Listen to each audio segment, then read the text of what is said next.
अपने मन के पाँव की बेड़ी भी आपके पास है और पंख भी आप ही के पास है। बस अब उड़ान कहाँ और कैसे भरनी है वो आप दिशा तय कर लीजिए। अपने मन की लगाम अपने हाथ में रखिए और अपने जीवन को यथा योग्य दिशा देने में सहयोगी बन जाइए। आपका मन वो बगीचा है जिसमें आप अपनी सोच और विश्वास के आधार पर खुशबूदार फूल उगा सकते हैं, लेकिन आपको इसका माली बनना पड़ेगा और ध्यान रखना पड़ेगा कि जंगली पौधे न उग जाएं।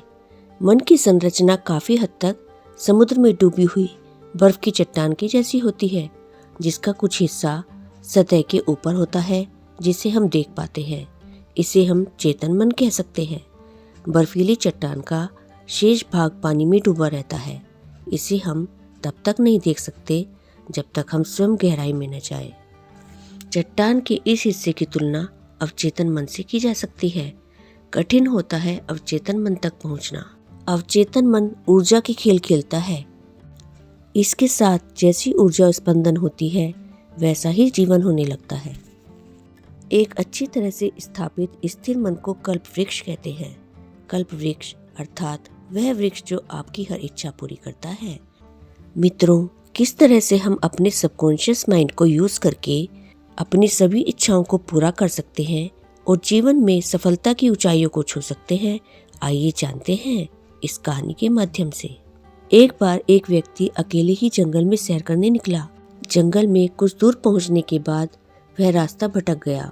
लंबी दूरी तय करने के कारण वह थोड़ा थक गया था, तो उसको विचार आया, अच्छा होता अगर मैं आराम कर सकता। तो उसे एक सुंदर वृक्ष दिखाई दिया जो एक चट्टान पर था। वह उस पेड़ के नीचे जाकर खड़ा हो गया। उसने सोचा, काश यह चट्टान एक बिस्तर होता तो मैं कुछ देर इस पर आराम कर लेता।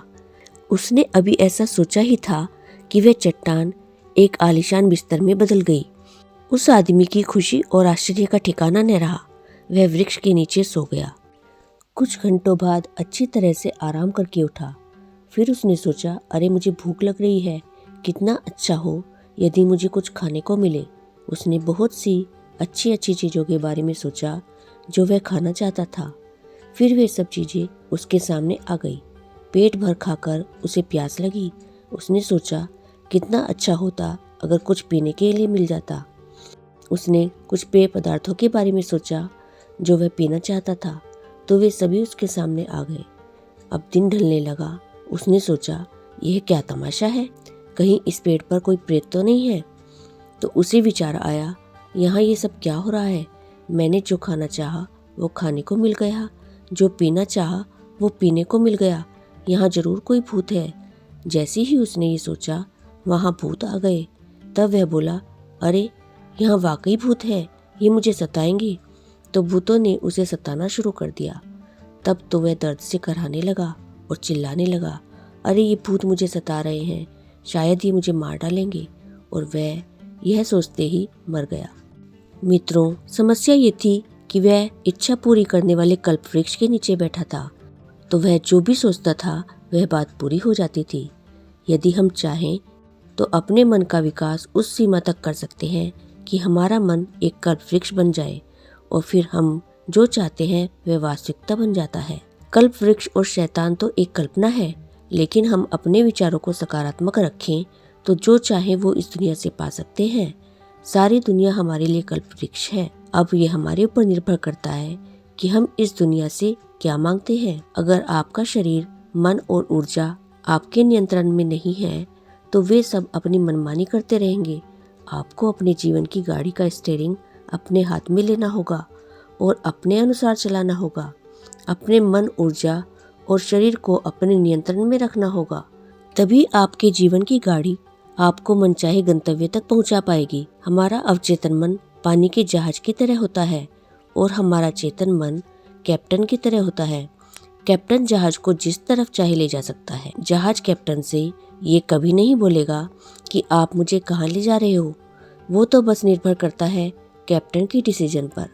इसी प्रकार हमें चेतन मन द्वारा अपने अवचेतन मन को जगाना होगा। हमारा अवचेतन मन वही करता है जो चेतन मन उससे करने के लिए कहता है। मित्रों, जब हमने यह कहानी सुनी थी तब इस कहानी का मतलब समझ नहीं आया था। दरअसल यह एक प्रतीकात्मक कहानी है। यह कहानी हमारे अवचेतन मन की शक्तियों की तरफ इशारा करती है। जिस तरह कोई भी व्यक्ति कल्प वृक्ष के नीचे बैठकर चमत्कारी परिणाम पा सकता है, उसी तरह से हम अवचेतन मन के सहारे अपने जीवन में अद्भुत और मनचाहे परिणाम हासिल कर सकते हैं। लेकिन हमारा अवचेतन मन अच्छे और बुरे में भेद नहीं करता।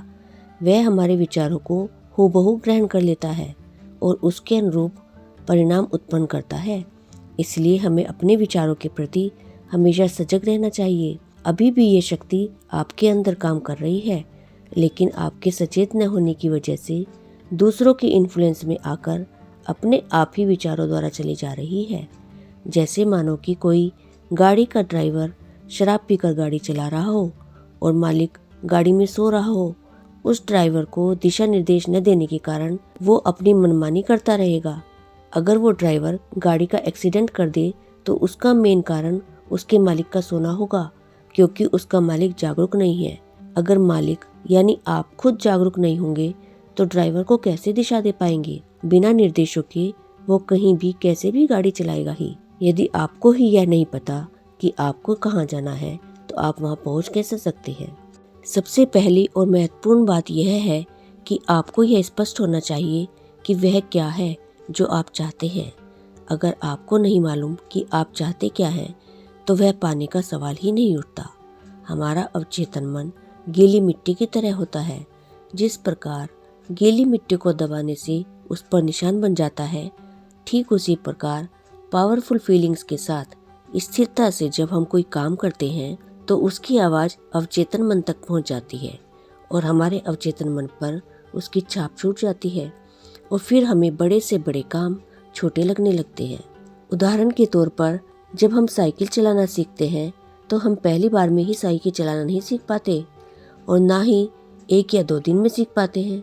जब हमारी लगातार कोशिश के बाद थोड़ी थोड़ी साइकिल चलाना आ जाती है तो हम आराम आराम से चलाते हैं, कट भी नहीं मार पाते, ब्रेक भी याद करके इस्तेमाल करते हैं। कोई मोड़ आने पर बड़े ध्यान से साइकिल मोड़ते हैं। लगातार मेहनत, कोशिश और सीखने की जिज्ञासा से कुछ ही दिनों में हम अच्छी साइकिल चलाना सीख जाते हैं। फिर हमें न मोड़ से डर लगता है, न तेज चलाने से, और ना ही हम ब्रेक लगाते समय ये सोचते हैं कि अब हम ब्रेक लगा रहे हैं। जब हम साइकिल चलाना सीख रहे थे उस समय पहली बार जब हम गिरे या हमें चोट आई होगी तो हमारा चेतन मन दुखी हुआ होगा और हो सकता है उसने हमें आगे साइकिल न चलाने के लिए मना भी किया होगा। लेकिन अवचेतन मन ने चेतन मन को संदेश दिया कि साइकिल चलाना सीखना ही है। हमारे अंदर स्ट्रॉन्ग फीलिंग आई कि ये मुझे सीखना ही है, तो आप धीरे धीरे साइकिल के मास्टर बन गए। ठीक उसी प्रकार जब भी कोई काम आप शुरू करते हैं तो मुश्किलें देखकर हार जाते हैं, लेकिन उसी समय अगर आपके अंदर उस चीज़ को करने की इच्छा शक्ति, उस काम को करने की आपको प्रेरणा देती है, तो आप धीरे धीरे उस काम को और भी मन लगाकर करते हैं और फिर एक दिन उसे पूरा कर लेते हैं। बुरे समय में मुश्किलें आने पर जो लोग उस काम को उसी मन से करते रहते हैं जिस मन से उन्होंने काम शुरू किया था, तो वो लोग अपने अवचेतन मन को प्राप्त कर लेते हैं। फिर उनके लिए कोई भी टारगेट बड़ा नहीं होता। अगर मुश्किल समय में हमारी फीलिंग्स हमारा साथ देती हैं तो हम बड़ी ही आसानी से अवचेतन मन को प्राप्त कर लेते हैं। अवचेतन मन की खासियत यह है कि उसके लिए कोई चीज़ न बड़ी है और न ही छोटी। अवचेतन मन ये भी नहीं समझता कि आप अपने जीवन में क्या चाहते हैं और क्या नहीं चाहते। अवचेतन मन तो केवल आपकी सोच पर कार्य करता है। अवचेतन मन सही या गलत का चुनाव नहीं करता, चाहे वो सोच कैसी भी हो। अवचेतन मन आपके जीवन में चमत्कार कर सकता है, बशर्ते आप इसका उपयोग करना सीख जाएं। मित्रों, हमेशा अपनी सोच को सकारात्मक रखें। यदि आप अपने जीवन में किसी चीज़ को नहीं चाहते हैं तो यह मत सोचिए कि मैं यह नहीं चाहता, बल्कि इसके स्थान पर आप जो चाहते हैं उसके बारे में सोचिए। नई शब्द वाले वाक्यों को सोचना और बोलना बंद कर दीजिए। कभी ये न कहें कि मेरा दिमाग तेज नहीं है, मैं फुर्तीला नहीं हूँ, मुझ में ताकत नहीं है। इसके स्थान पर सोचिए, मेरा दिमाग बहुत तेज है और दिन प्रतिदिन यह और तेज होता जा रहा है। मुझ में गजब की फुर्ती है, मेरी ताकत बढ़ती जा रही है। आपने देखा होगा, जब कभी आपको सुबह जल्दी उठना होता है तो रात में आप अलार्म लगाते हैं। साथ ही सुबह जल्दी उठने के बारे में सोचते हैं। और होता ये है कि आपकी नींद अलार्म बजने से पहले ही खुल जाती है। ये है अवचेतन मन की शक्ति। रात को सोते समय अच्छे विचार करके सोएं। रात को जब आप सोने वाले हों तो ऐसी बातों के बारे में सोचें जो आप अपने जीवन में चाहते हैं, पर आप इस बात का ध्यान रखिए कि वो नकारात्मक नहीं होनी चाहिए। सबसे अच्छा तरीका है कि आप अपनी सभी इच्छाएं सकारात्मक रूप में लिख लीजिए और रात को पूरे विश्वास से उसको पढ़कर सोइए। सालों से आपकी नकारात्मक सोच की जो धूल है वो धीरे धीरे आपकी सकारात्मक सोच की झाड़ू से हट जाएगी। इसमें थोड़ा समय लग सकता है, लेकिन जब आप धैर्य से अपने चिंतन में लगे रहेंगे तो ये चमत्कार जल्दी ही होगा और आपके सपने साकार हो जाएंगे। अच्छी आदतें विकसित करने पर धीरे धीरे वे संस्कार में तब्दील हो जाएंगी और अवचेतन मन में जब संस्कार बैठ जाते हैं तो धीरे धीरे वह कंप्यूटर के प्रोग्राम की तरह व्यक्ति का जीवन संचालित करने लगते हैं।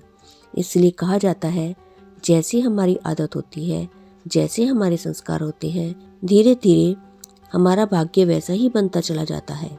यह बात पूर्ण रूप से सत्य है।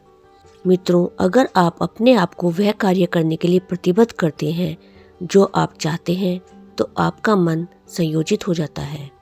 आपका मन एक कल्प वृक्ष बन जाता है। आपके जीवन के प्रत्येक क्षण में वह जो कि इस सृष्टि का मूल स्रोत है आपके अंदर कार्यरत है। प्रश्न केवल इतना है कि आपने उस तक अपनी पहुंच बनाई है या नहीं। मित्रों, आप ही अपने जीवन के सृजनकर्ता हैं। एक बार जब आपका मन संयोजित हो जाता है, आप वैसा ही सोचते हैं जैसा आप महसूस करते हैं, तो आपकी फीलिंग्स भी संयोजित हो जाती हैं। एक बार जब आपके थॉट और आपकी फीलिंग संयोजित हो जाती है तो आपकी एनर्जी भी उसी दिशा में चलने लगती है। जब आपके थॉट, आपकी फीलिंग्स और आपकी एनर्जी एक ही दिशा में चलने लगती है तो आपका शरीर भी उनके साथ ही काम करने लगता है। जैसे ही ये चारों एक ही दिशा में काम करने लगते हैं तो आप जो चाहते हैं वो निर्माण और प्रकट करने की आपकी क्षमता अद्भुत होती है। सृष्टि का मूल स्रोत ही आपके अंदर कार्य कर रहा है। यदि आप मन, भावना, शरीर और ऊर्जा यह चारों चीज एक ही दिशा में संयोजित कर लेते हैं तो सृष्टि का स्रोत आपके साथ होगा। आप ही सृष्टिकर्ता होंगे। आप जो कुछ भी बनना चाहते हैं आपके लिए तो वे बिना प्रयत्न के ही हो जाएंगे। जैसे ही आप इस तरह संयोजित हो जाएंगे तो आप अस्त व्यस्त नहीं रहेंगे। आप स्वयं में एक कल्प वृक्ष होंगे। आप जो चाहे वो बनाने की शक्ति आप में होगी। आपका अवचेतन मन आपके सभी इच्छाओं को पूरा करने के लिए बेताब है, लेकिन वो तभी आपका काम पूरा कर सकता है जब वो पूरी तरह से क्लियर हो। जैसे मान लो कि आपको कहीं जाना है परंतु आप पूरी तरह से क्लियर नहीं हैं तो आप कहीं नहीं जा पाएंगे, और यदि चले भी गए तो बीच में रुक जाएंगे क्योंकि आप पूरी तरह से श्योर नहीं हैं। आपका अवचेतन मन भी ऐसे ही काम करता है। जब आप कोई विचार करते हैं तो वो उस पर काम करना शुरू कर देता है। फिर थोड़ी देर बाद आप अपना विचार बदल देते हैं तो वो फिर उस बदले हुए विचार पर काम करने लगता है और पहले वाला विचार बीच में ही रुक जाता है। इस तरह आप जितना विचार बदलेंगे आपको उतनी ही ज़्यादा परेशानी होगी। मित्रों, आपका अवचेतन मन आपके हर एक विचार को सर आंखों पर रखता है। किए हुए विचारों से ही आपका भाग्य बनता है। कोई ऊपर बैठा भगवान आपका भाग्य नहीं बनाता, अपितु आपके द्वारा किए गए विचार और भावनाओं पर ही आपका भविष्य निर्भर है। अवचेतन मन को प्राप्त करने के लिए आपको अपने अवचेतन मन को जगाना होगा। उसे बताना होगा कि आप ये काम करना चाहते हैं, ये पाना चाहते हैं। फिर पूरे मन से उस काम में जुट जाइए और कंसिस्टेंसी बनाकर रखिए। कुछ ही दिनों में आप देखेंगे कि वो बात या वो चीज़ आपकी आदत में शुमार हो गई है और अब आपको उतनी मेहनत नहीं करनी पड़ रही है जितनी शुरू में करनी पड़ रही थी, क्योंकि अब आपने अपने अवचेतन मन पर उस काम की छाप छोड़ दी है। आपका अवचेतन मन छुपे हुए खजाने की तरह है। जिस तरह कस्तूरी मृग कस्तूरी को ढूंढता रहता है जबकि वो उसकी नाभि में ही रहती है, उसी प्रकार हम इंसान भी अपने दुखों और परेशानियों का हल बाहर दुनिया में ढूंढते हैं जबकि वो हमारे अंदर ही है। तो मित्रों, आशा करती हूँ कि आपको कल्प वृक्ष की यह कहानी अच्छी लगी होगी और इसका रहस्य भी समझ में आया होगा। यदि आपको यह कहानी अच्छी लगी है तो इसे लाइक शेयर जरूर कीजिएगा और आपके अपने चैनल वर्ड्स ट्रेजर को सब्सक्राइब कर लीजिएगा। Thank you.